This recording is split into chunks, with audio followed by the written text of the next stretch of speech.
Помош за настраданите од поплавите во Скопско пристигнуваат од општините во регионов.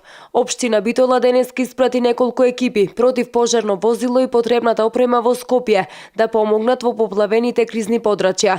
Во моментов екипите се вклучени во акција за помош на настраданите.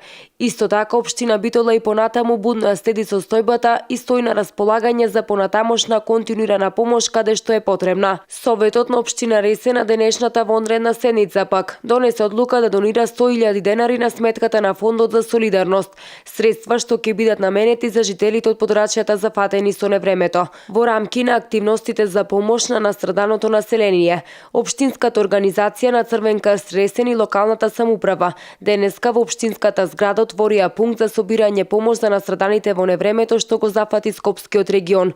Пунктот ќе биде отворен до петок во периодот од 10 до 15 часот. Градоначалникот на општина Ресен Ѓоко Стрезовски ги повика граѓаните да покажат својата хуманост и да донираат во рамките на можностите.